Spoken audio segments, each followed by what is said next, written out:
apa tidak sembuh, nggak bisa disembuhin sama dokter. Kalau udah kerasukan setan nggak bisa. Dokter sifatnya hanya simptomatis. Kalau yang sakit disembuhkan pakai analgetik, kalau infeksi pakai antibiotik ya. Kalau suhu panas pakai antipiretik, cuma itu aja. Setelah itu tunggu dia sembuh dengan dia kekuatan. Kalau setan kan tidak bisa begitu. Nah sekarang contoh, saya punya karyawan namanya si Eno. Itu maaf sekali lagi, burungnya bisa segede kelapa pak, segede kelapa, nggak bohong. Siapa yang pernah ngomong amati ya berusaha dengar nggak? Ya. Si Eno segede kelapa. Isi saya nih bodoh juga, dia anggapnya nggak kudus ya.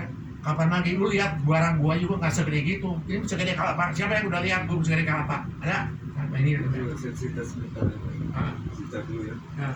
Kelapa kecil apa besar? Ini. Kita siang duduk. Pernah kita sandar di Pos Bali, itu ada Pak BK, dia seorang muslim gitu. Pas kita lagi jalan-jalan di kota Bali, dia kan di kota Bali itu banyak patung-patung Ya, di pinggir jalan. Banyak isi, itu banyak isi. Terus dia kan karena dia seorang muslim kan dia suka benci anti lah. Dia mah kafir, gue kencingin. Kencingin ya? Nah, ini. Kencingin. Akhirnya begitu kita balik lagi ke kapal kan belum terjadi apa-apa. Besoknya dia jadi kayak bola gitu. Terus gimana sama ini? Terus dia kan kita udah sampai Jakarta ya. Sampai Jakarta tetap kan dia harus take off dulu kan, udah sakit gitu kan nggak bisa lanjutin pekerjaan, dia harus resign dulu kan, udah off, cabut dari kapal dulu. Nah dia udah mencari-cari dukun-dukun paranormal untuk pengobatannya gitu, tapi nggak bisa juga gitu. Terus ada orang paranormal bilang, lu ngapain waktu itu ini bisa terjadi? Apa kamu waktu di Bali kamu ngapain? Dibaca jadi bisa kelihatan. Waktu di Bali itu pernah kamu lakukan sesuatu, coba dipikir-pikir apa gitu. Oh iya saya pernah apa ngecingin ada patung apa gitu. Oh ya kamu ke sana, balik lagi ke sana dan minta maaf kepada patung itu, baru kamu bisa sembuh.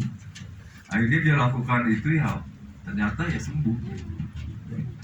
Nah ini pengalaman true story, karena mengalami di tempat saya. Yang namanya si Eno itu kayak kelapa, segede kelapa. Kamu lihat kan dia ini kelapa ya, tuh dari sekian banyak juga ya. Ibu juga sering lihat burung, kan burung biasa ya, ini burung antik. Mohon dijelaskan, batangnya yang besar atau pelernya? Pelernya segede gini. Lalu batangnya kemana Bapak? Tetap kecil. Jadi segede gini, segede kelapa. Makanya ini kan Pak Budiman bisa membayangkan? Kasih tahu kalau tidak bisa biar dijelaskan oleh ahlinya. Di sini ada ahli tentang anatomi. Bukan nih, isi saya nih sangat bodoh. Ini barang antik nggak bisa dilihat. Kebetulan di depan dia bisa lihat. Jadi ini memang true story.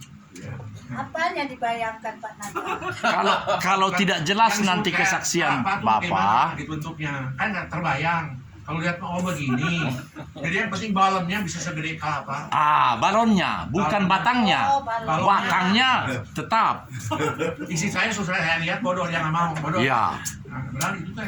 Ya, Saya termasuk anak ahli anatomi Bapak, jadi tahu batang atau. Jadi yang bengkak adalah balonnya. Jadi terus udah gitu, saya sebagai apoteker tentu anggap itu infeksi. Saya kasih antibiotik 5 hari nggak sembuh. Saya udah ya ke rumah sakit Kebon Jati, namanya Dr. Indi Winter, kepala rumah sakit. Dia juga kasih antibiotik. Dia bilang saya kasih antibiotik, kalau tidak sembuh seminggu kemudian datang lagi. Kalau sembuh datang lagi. Kata dokter ini harus dioperasi. Dioperasi biayanya 20 juta. Oh, balik. Karena bilang, Pak, saya kata dokter dioperasi nggak mau, dia takut. Berapa biayanya? 20 juta. Oke. Tapi dia ada ngomong, kalau saya didoakan sama Bapak, mau? Nah, kamu bilang ke teman-teman jangan mau didoain sama Pak Iping. Pak Iping mau mengkristenkan dari Muslim. Saya bilang saya nggak pernah menganukan mengkristenkan. Saya bilang sesuai dengan agamamu, kamu berdoa dan percaya. Saya tidak pernah mengkristenkan. Ya sekarang gimana? Mau atau tidak berdoa sama saya? Ya maulah. Oke. Saya dengan iman dan percaya anggur diubahkan menjadi darah Yesus yang berkuasa. Bahkan saya kasih minum dia, kemudian saya si burungnya itu saya kasih dia urapan, saya kasih darah, saya tempel dan saya pencet, muntah. Nah, begitu muntah berarti ada roh jahat. Kemudian saya tangking, saya tusuk dia punya perut, di burungnya juga saya tusuk, muntah. Muntah, ya selesai. Malamnya saya doain lagi, besoknya pelepasan sekali, 2 kali. Apa yang terjadi? Kempes, puji Tuhan. Amin. Tasya Amin. 20 juta kalau mbak. Nah, ini yang terjadi. Ini makan balik lagi dia, bayangin. Lagi minta maaf. Sudah ke Jakarta balik ke balik biaya berapa? Ya, Ya. Dan Tuhan dahsyat. Pakai saya membuktikan bahwa kuasa Tuhan tidak ada yang lebih besar. Amin. Saya tes. Saya tanya, no, kamu jujur sama saya. Pernah nggak mainin perempuan yang nakal, wanita pera, ya, jadi kena KO? Ya, enggak. Coba kamu pikir-pikir, pernah kencing nggak di tempat pekarangan saya? Oh iya Pak ada. Ya kan. Nah, dia kencing, nggak permisi, langsung kena karbon di sana. Jadi akhirnya baru. Jadi saya tahu bahwa semua rumah sebetulnya ada. Jadi kamu jangan yang tidak ada, yang ada. Jadi tetap kita hormati. Kalau dianya mengganggu ke anak kita, bikin takut apa, itu harus diusir. Berarti ini tidak bisa kerjasama. Tapi sebelumnya kamu usir, kamu tanya sama dia. Kamu mungkin sudah penghuni lama di rumah ini. Saya kan baru, apalagi saya baru beli atau beli indekos. Saya mohon, kamu jangan ganggu saya pun tidak akan ganggu. Nah, statement ini, kalau dia baik-baik ya kita diamkan saja. Dan dia juga, kalau keluar itu juga diserang sama kekuatan roh jahat yang lain. Kasihan juga. Ya. Kalau dia tahu diri, oh saya akan ikut menjaga keamanan di sini, mendamaikan kesehatan, itu nggak apa-apa dah kita bilang kesehatannya. Jadi di dalam hal ini saudara juga jangan main, oh saya udah ada kuasa Tuhan, saya usir aja. Pokoknya ada roh jahat apa, saya usir aja. Kalau begitu saudara ke Bali ya usir setiap rumah. Semua itu ada. Kan ada subuhan. Saban hari aja kamu usir, gimana tuh? Apa nggak ngundang itu? Termasuk ngundang. Si ini dikencingin. Dia apa nggak ganggu kalau kencingin. Jadi saya kasih tahu kode etik. Kita manusia aja, mau dia orang Arab, mau dia orang Cina, mau dia, kita saling hormat kan, tidak ganggu ya. Tapi kalau begitu kamu menghina, nah mulai lah. Ya, demikian pun makhluk tidak kelihatan, tapi kita hormati dia. Yang penting dia jangan ganggu kita jangan ganggu dia. Dan sekalipun Roh Kudus ada di dalam kita yang lebih kuasa, tapi begitu dia ganggu itu harus usir. Kalau kan mengganggu kita waktu kita berdoa bersemayam bersungguh ini, dia ganggu kerasukan setan. Diam aja. Nah ini keterlaluan. Banyak saya bukakan kartu ya. Ternyata karena nggak bisa usir setan, saya nanya. Tiba-tiba ada jemaat kerasukan kan. Wah, apa tindakan saudara? Kita mau diapain? Bisa musir kita Pokoknya, sini nggak? Kalau seperti di itu, kebaktian ada orang kerasukan setan di kebaktian umum, jerit-jerit, Yusuf khotbah, mau diapain tuh? seperti yang akan terjadi tanggal 17 Agustus. Caranya begini. Kalau bisa sih tadi itu sampurasun, rampes gitu ya. Tapi kalau tidak bisa, hancurkan. Ini roh jahat itu. Ya, kalau Kuremak-remak dan kubuang. Ya, begitu. ya, kalau- Deklarasikan. Demikian. Selesai. Kalau nggak bisa kan malu. Harus bisa. Iya, Karena kamu- dia yang malu. Iya kata kamu. Tapi banyak pendeta tuh nggak bisa usir setan. Itu yang lain. Kita tidak. Ya makanya tunggu dulu. Bersekutuan Raja Wali, Jemaat Pentahiran, 4 kata itu luar biasa. Itu sudah fenomenal. Baik, bagus itu. Ini untuk pendeta. kalau nggak bisa ya diserang balik kita. Iya, pendeta makanya kalau nggak bisa usir setan sebenarnya malu. Harus malu. Malu ini jujur ya. Mempermalukan Nah, Tuhan. Tapi dia untuk jaga dia punya gengsi supaya ketidakmaluan ini tersingkap. Oh, itu mengacaukan. Kita lagi deklarasikan, bawa aja ke tempat lain. Benar atau tidak? Bisa diserang. Kelihatannya benar. Ini kan tempat kudus, itu kan najis. Mohon izin, seperti tadi bawa grace-nya keluar. Sama atau beda? Karena di sana ribut tadi, saya kesini supaya suara Jeremias tidak mengganggu suara Bapak. Nanti ada, nanti itu Enggak dijelaskan. udah. Ya. Ini soal setan ya. Jadi di dalam ini, ya, makanya kalau hamba Tuhan nggak bisa bersetan, kan dipermalukan setan sengaja. Kita tuh dipermalukan supaya mereka tuh percaya ke setan daripada karena setan. Termasuk sekarang mungkin ada yang sudah tahu atau belum tahu, saya ini sebagai Panglima Perang Suku Dayak di Jawa Barat itu saya, yang saya itu Panglima Perang Suku Dayak Kalimantan Barat. Ya. Jadi kenapa bisa begini? Saya bela Tuhan Yesus sampai nyawa pun saya korbankan. Kenapa? Waktu saya mau KKR ke tempat ini, ya ini fakta. Kayak tanya Simpsonnya, dia STA loh, tapi tidak percaya sama Yesus. Dia percaya ke animisme karena dia punya kuat. Saya tanya, di sini yang paling kuat siapa? Kepala suku. Oke. Kedua, dukun. Ketiga, Yesus. Bagaimana saudara begitu kan? Mau lawan atau tidak? Itu di tempat dia. Kalau di Bandung saya lawan, di tempat dia sekarang. Tempat saya. Mau lawan atau tidak? Ayo, jawab. Itu nih kepada saudara, jawab. Jangan bohong. Diam aja. Tapi kan kamu kan jadi KKR loh.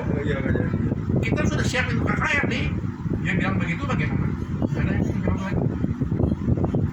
Kamu usah malu supaya kamu tahu, terutama seperti kamu kelahiran ini bagaimana? Gak apa-apa. Kita jangan takut malu. Takut malu akan maju. Mau ulang dulu pertanyaannya. Enggak, pertanyaannya tadi apa, Pak? Seorang pendeta mau pelayan Tuhan mau pentahiran harus jalur si setan kan? Kenapa jalur si setan itu penting? Banyak orang kan nggak penting. Yang penting kan firman Tuhan. Ya. Khotbah yang penting mah usia setan. Tuhan Yesus juga sudah keluar dari nama Tuhan Yesus katanya. Padahal banyak orang pakai nama Tuhan Yesus setan keluar nggak keluar. Yang jago mah Yesus bukan kita. Nah gimana kalau waktu pentahiran? Kamu mentahirkan saya caranya istrinya ada yang kerasukan. Aku nggak takut sama kamu. Gimana kan? Sedang mau katakan pentahiran. Kamu dipermalukan kan? Nah sekarang kamu mau keluarin senjatamu tidak? Atau diam saja? Keluarin senjata. Hah? Keluarinlah kita yang kita doakan. Kalaupun nggak keluar, kan itu urusan Tuhan. Ya tapi nggak boleh begitu. Tuhan tidak mungkin urusan Tuhan dipermalukan. Tuhan tetap akan bekerja. Yang penting saudara Dorti udah ada urapan belum? Makanya ini urapan sama pentahiran itu penting. Kalau seorang yang belum pentahiran, belum diurapi, jangan melayani Tuhan. Jangan ingin menyembuhkan orang, nanti ditertawakan. Apa Termasuk bukti-bukti kalau sudah bisa musir setan? Ini kalau terjadi di Dayak ini bagaimana coba sekarang? Tuhan Yesus dipermalukan sama dukun. Saya mau KKR di sana, bagaimana sekarang saya tanya? Kalau nggak punya kekuatan ya diem. Ya tapi kan malu akhirnya. Iya, Pulang. harus lawan. Nggak punya kekuatan ya dilawan. Makanya saya menantang saya sama Tuhan. Oh itu musir setan nggak perlu. Murid Yesus juga ada yang musir setan. Itu mah tolol. Kita bukan murid Yesus, kita murid sama siapa? Kita belajar sama siapa? Sama Yesus ya. Bukan sama murid Yesus. 12 murid Yesus nggak semuanya musir setan. Si bodoh si tolol ya Tuhan. Yesusnya bisa musir setan, kita harusnya bisa. Kenapa muridnya nggak bisa? Ya tolol aja muridnya. Yang tidak bisa musir setan muridnya 12 itu si tolol. Sekarang pun di tempat sini. Ya, kalau nggak bisa musir setan, kalian tolol. supaya tidak tolol berlatih. Tuhan Iping bisa musir setan mau ngajarin sama kalian. Amin. Kalian bodoh. Mari kita berubah dari tolol menjadi pintar sehingga tanggal 17 Agustus benar-benar bisa melakukan, tidak seperti yang di Sultan Raja. Saya mohon, Itu tapi tak mau. Akhirnya saya ke Pak Amati. Terima kasih Pak Amati. Maaf sebentar Pak. Kekuatan setan apapun di dalam pentahiran, kalau engkau bisa ubahkan aja di darah, tidak ada satu setan pun kuat. Amin. Makanya pentahiran itu saya mau turunkan ke kalian. Tapi kalian butuh tidak butuh ya ini ya sudah lama tidak punya anak. Tapi ini 7 tahun dia tekun terus. kamu, kelopak-kelopaknya dengan tinggi ke sana, kamu kurang takut. Saya jujur, dia juga udah ditahirkan. Ditahirkan bukan berarti Yesus bakal masuk, belum tentu. Mau 20 kali juga belum tentu. 3 kali aja bisa masuk. Jadi ini pentahiran itu sulit. Apakah kamu sungguh-sungguh minta kuasa Tuhan kalau Allah masuk waktu pentahiran, bersihkan kamu punya dosa, dan tidak ada dendam, tidak ada kepahitan, tidak ada kesombongan. Sebab pentahiran itu harus mematikan diriku. Tidak boleh sombong, tidak boleh angkuh. Hati kekerasan harus hilang. Sebab kalau ada hati kekerasan berarti ada setan di dalamnya. Amin. Nah ini bisa nggak? Ini kan masalah hati. Makanya hati yang keras ini harus kita hancurkan melalui pentahiran ini. Air jadi darah, jadi bisa melepaskan hook-hook yang kita sombong, yang rasa kita pintar, yang rasa kita jago, yang rasa kita kaya, dihancurkan di dalam pentahiran ini. Setelah dihancurkan, baru engkau bisa mengusir setan. Pak Ipin, kenapa mesti mengusir setan susah-susah? Dukun juga bisa mengusir setan, betul, dukun juga bisa. Tapi dia setannya terbatas. Tidak semua setan bisa diusir sama dukun. Kalau kita di dunia tidak ada yang lebih hebat daripada Tuhan Yesus. Amin. Tinggal seberapa dia punya urapan terhadap Tuhan. 30%, 40, 70, 80, kalau 90 tidak ada yang bisa menangkan. Kalau 30 bisa aja kamu juga kalah sama dukun. Bukan berarti pentahiran kita bakal jadi dahsyat, tidak juga. Makanya saya bilang kita harus terus melatih mendekati diri kepada Tuhan. Saya juga bilang 30%, baru 30%, masih jauh. Kadang-kadang saya juga suka sombong, kadang-kadang saya juga suka ngomongnya menyakitin orang, sengaja tidak sengaja. Ya, kadang-kadang tanpa terasa, kadang keluar kata-kata saya juga sombong, gitu. Ya, tanpa terasa. Ya, dan saya tidak menunggu saya ini profesor saya nggak pernah menunggukan itu ya. Semoga jangan lah. Ya. Jadi tidak boleh sombong, sebab Yesus itu lemah lembut. Ya. Jadi selama kita masih sombong, ya orang semua manusia itu sombong, memang itu biasa. Ada duit, legek, ya, ada kepintaran, sombong, punya posisi, sombong. Tapi setelah mengenal Yesus, jangan lama-lama kesombongan ini rugi. Setelah mengenal Yesus, kita harus cepat-cepat seperti padi, makin tua makin turun. Di situ berkat mulai turun. Kalau kita tetap sombong terus ke atas, berkatnya terus saja nggak akan ditambahkan, karena kamu sombong. Urapan bisa tambah kalau kita mematikan akunya. Mematikan aku kan luas. Tidak boleh sombong. Waktu dikritik orang tidak marah. Waktu dibuat, baby sombong. Apa lo? Sombong. Waduh. Ngaku katanya punya pelayanan hebat dahsyat. Sombong. Ini harus belajar terus. Kikis hati, keakuannya. Ya. Nah, jadi dukun juga bisa usir setan, tapi dia terbatas. Dia sistemnya dukun ini lawan ini, kekuatan diadu terus, siapa menang siapa kalah. Tapi di dalam nama Yesus tidak ada satupun kuasa yang bisa menangkan Tuhan Yesus Kristus. Dahsyat. Ini juga harus nempelnya benar, urapannya, kuasanya. Kalau enggak kita juga bisa kalah sama dukun. Nah, jadi pentahiran tuh udah kasih tahu ya, 3 in 1. Oke. Sekarang saya tanya sama Dorti. Kan saya sering katakan pelayanan kita ini di sini kita mau seperti Yesus ya. Mau seperti Yesus. Amin. Bukan seperti pendeta apa, tidak. Saya jujur, seumur hidup saya sekarang hanya satu yang saya kagumi, yang namanya hamba Tuhan Smith Wigglesworth. Ibu umur 87 tahun membangkit orang mati, 25 orang. Hebat, 25 orang mati dibangkitkan. Nah, apapun yang terjadi, mujizat itu sudah luar biasa. Matinya juga sering khotbah. Tapi saya tidak boleh ngagungkan dia. Saya tetap kagumnya kepada Yesus. Ya, sekarang balik. Apa Tuhan Yesus melakukan pentahiran enggak? Di mana ayatnya? Daniel. Tuhan Yesus Di mana ayatnya? melakukan pentahiran. Ya, tapi ayatnya lupa karena umurku sudah 65. Ini bukan alasan. Ini kurang jujur. Kalau yang jujur tuh, saya belum tahu. Ini kurang jujur. Coba Daniel ya, saya maunya jujur jadi hebat. Ada yang tahu? Ada yang tahu? Hah? Ya oke. Tuhan Yesus melakukan pentahiran. Tapi pentahiran kan saya bisa dari air, darah, dan firman. Mana menyarankan bahwa Yesus itu ditahirkan Di situ caranya apa? Saya tidak ngomong. Waktu kecil sebelum jadi sunatnya ditahirkan caranya apa? Pakai apa? Ya, dipakai apa? Pakai firman, pakai air, pakai darah, coba. Mana buktinya? Nggak ada. Nggak ada. Coba Lukas 2 itu, coba baca. Nggak ada. Kita harus kritis loh. Firman itu sebagai kompas ya, jangan asal ngomong, mesti ada bukti. Coba baca. Lukas 2 ayat 7. Dengarkan. Dan ketika genap waktu pentahiran, menurut hukum Taurat Musa, mereka membawa dia ke Yerusalem untuk menyerahkannya kepada Tuhan. Titik. Caranya apa? Nggak ada kan? Ada nggak? Akhirnya firman, darah, tidak ada kan? Ada yang bisa jawab? Teologi ya? Ayo jawab. Saya lakukan pentahiran, ini seperti Yesus. Hah?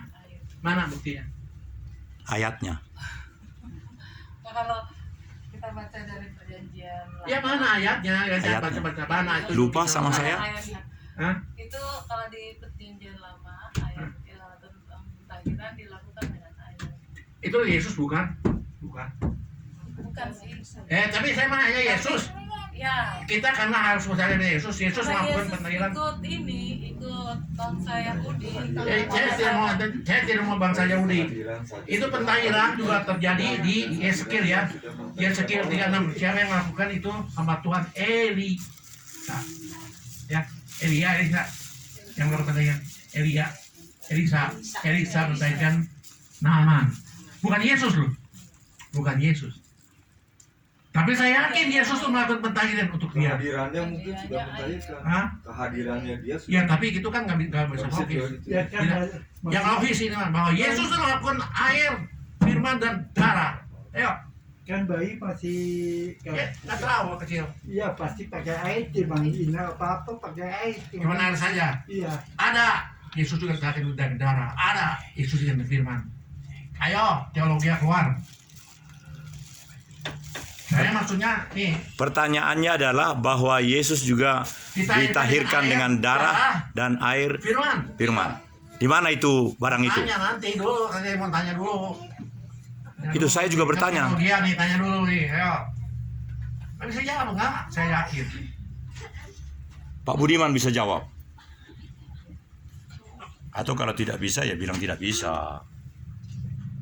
Ada yang bisa? Saya jujur, teologi aja juga belum tentu bisa jawab. Ya, Elisa kan Elisa yang nyembuhkan Naaman, bukan Yesusnya. Sekarang Yesus sendiri melakukan pentahiran air, darah, dan firman. Mana buktinya? Penting kan? Penting. Jadi kamu melakukan pentahiran gak usah takut. Karena Yesus juga ditahirkannya pakai air, darah, dan firman. Kita karena nggak punya duit untuk menahirkan pakai darah mahal, ya, firman lama hanya pakai air di kolom. Kita melakukannya. Jadi Yesus itu melakukannya tiga-tiganya dengan air, dengan darah, dengan firman. Kita hanya dengan air. Yang abdul kan tiga-tiganya, betul nggak? Betul nggak? Kalau pentahiran dengan tiga-tiganya paling abdul ya, paling gitu. Mati bisa, mati nggak apa-apa, nggak bisa juga. Nih, saya maksudnya kalau ada Yohanes, belum tentu bisa jawab juga. Saya taruhan. Dia sudah ngarang buku pentahiran, tapi ini saya takutnya dia diserang di luar. Lebih baik diserang sama saya daripada di orang lain, benar nggak? Kan kita orang sendiri. Ini maksudnya saya. Ada yang bisa jawab nggak? Olin? Sudah lupa ayat-ayatnya. Jangan udah lupa. Nggak lupa juga nggak bisa lah. Ceritanya saja, cerita dengan darah bagaimana dengan Udah pernah bahas dulu tapi Ya, coba sekarang ya. ingatkan lagi sekarang ya. Ini supaya nanti pentahiran kita sama siapa juga lawan, jangan takut. Dibalikin ya, nggak bisa apa-apa nanti. Kita mulain dari Efesus 5 ayat 26, coba baca. Efesus 5 ayat 26. Ini yang keras ini Pak. Nah, ini penting Pak. Ya bacain. Efesus 5 Ayat 26. ayat 26. Coba. Saya hanya mengucapkan saja.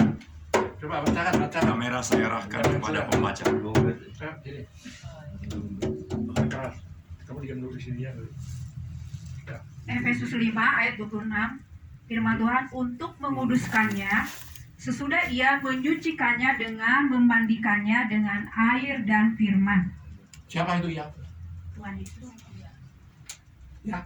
Tuhan Yesus disucikan, dimandikannya dengan air dan firman. Tapi baptisan Roh Kudusnya kan belum.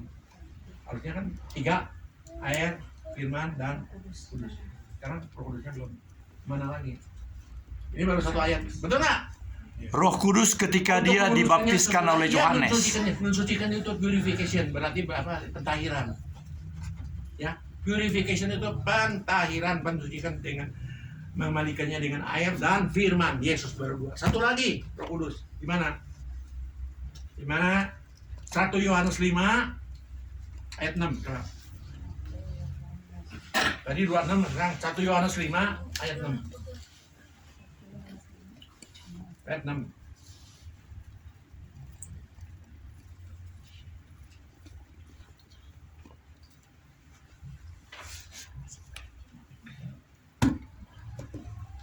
Satu Yohanes 5 ayat 6. Inilah dia yang telah datang dengan air dan darah, yaitu Yesus Kristus, bukan saja dengan air, Cukup. Nah, terus, tetapi dengan air dan dengan darah, dan rohlah yang memberi kesaksian, karena roh adalah kebenaran. jadi berarti Yesus diapakan? Dilahirkan dari mana? Air dan darah. Air dan darah. Tadi air dan firman. Jadi dia air, darah, dan firman. Jago. Kalau urusan teologi bisa seperti ini. Ini tidak gampang. Jelas nggak? Jelas nggak?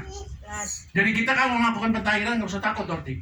Yesus juga melakukan pentahiran. Kalau mengeluarkan ayat tadi Lukas, hanya pentahiran aja. Tapi dengan apa? Ini air, darah, firman. Ada ayatnya, catat ya. Ya. Nanti kalau nggak percaya, Johan datang tanya. Johan udah ngarang buku, coba tanya. Sepertinya ada di bukunya, Bapak. Tidak ada. Ada. Tidak Tebal itu. ada.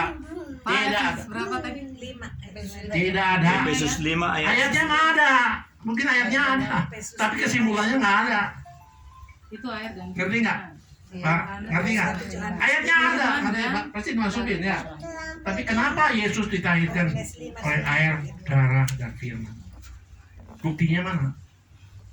Air, darah. Nih, kuping. Kalau bisa. Kuping. ya. Jelas. Pentahiran dahsyat. Yesus juga pakai air, darah, dan firman. Kita firman nggak kuat, ya, bukan teologi ya. Anggur mahal, hanya darah, makanya dikolah murah meriah. Makanya harus yakin bahwa Yesus juga pentahiran. Bukan berarti saya bertahir 5 kali saya jadi dahsyat, tidak bisa. Betul nggak? Roh Allahnya masuk, bisa lihat nggak air jadi darah? Nah, waktu saudara pentahiran, nanti kalau perang memang air jadi darah, berarti sudah ada indikasi bahwa saudara itu mulai ditahirkan. Ngerti nggak? Tapi belum jago juga. Berarti saudara sudah mulai masuk. Nah, nanti kalau jagonya udah pentahiran air jadi darah, diuji. Kursi setan bisa diuji. Berlihat mujizat, diuji. Ini hamil, jadi hamil. Makanya kita terus menyempurnakan kita seperti Yesus. Amin. Mas, kemarin ini nggak masuk polisi yang kemarin ini doakan sama saya atau bukan? Masuk. Itu ya, yang Ya, didoakan Sianturi masuk kan? itu yang didoakan sama saya. Ya. Didoakan sama Pastor Iping dan Pastor Daniel. Benar apa betul? Betul? Bukan ini, bukan. Beda lagi. Sianturi, Samuel Sianturi. Bukan. Ini yang di Jambi. Yang kemarin ini yang bawa masuk polisi kan? Oh, masuk polisi. Ini Sianturi, Sianturi ya. Namanya Samuel Sianturi, sama dengan saya, Daniel Sinaga. Samuel Sianturi udah masuk, jadi saya senang. Ternyata doa keren. Doanya Pastor Iping juga keren. Makanya itu kan sebagai menguatkan kita begini. Amin. Ya. Tapi kita jangan boleh sombong. Ya, jangan. Aku sama Tuhan Yesus. Saudara harus percaya. Maka saudara keadaan begini kan bermasalah. Tapi saudara beberapa kali kan sudah kelihatan. Ada ceria, ada bisa menangkap urapan. Nanti berkatnya turun setelah roh pentahirannya bagus ya. Jadi Kapolri itu nanti Bapak, Samuel Sianturi. Wah, senang saya. Kalau saya mati, Kapolri Samuel Sianturi. Itu namanya Tampu Bolon, saudaranya Tampu Bolon ini. Namanya siapa? Sinardo. Iya, Nabi. Aku juga doain tuh Bapak. Itu nanti jadi profesor. Minta maaf. Ya, karena saya kan rektor, jadi bisa kasih istilah macam-macam. Sinardo namanya, Sinardo Tampu Bulu. Bapak bakal dipakai Tuhan luar Amin. biasa, ya cuma hanya satu, akunya harus menenangkan. Bapak nih kadang-kadang mulutnya, maaf ya jangan suka sombong. Nah ini mengurangi ibunya berkat. Kejuran hati ya terus, keberanian ada dan mau belajar. Cuman kadang-kadang kepehnya ada. Nah ini mesti dibentuk dulu. Pentahirnya harus benar-benar yang bebas dari pentahiran diajak rahasia. Tapi ini banyak lawan. Kalau orang ditahirkan pengennya dia juga menahirkan ke saya, gimana tuh? Guru pengen ditahirkan oleh murid, gimana? Kalau enggak dia lain saya jujur, kalau orang lain marah loh, saya nggak apa-apa, pengen tahu dia bisa nggak merapi saya. Saya senang kalau bisa merapi Daniel, tapi orang lain marah loh Pak. Jadi raja, nah ini kamu kurang bisa di sini, kurang bisa mengadaptasikan. Guru mau ngajarin murid, sekarang murid mau merapi guru, jadi ini kesalahannya. Ini memang dia udah guru sih, jadi dia merasa selewel. Piping 30%, dia 31% tuh, dia memang lebih tinggi. Ya. Tapi piping eksekusi setan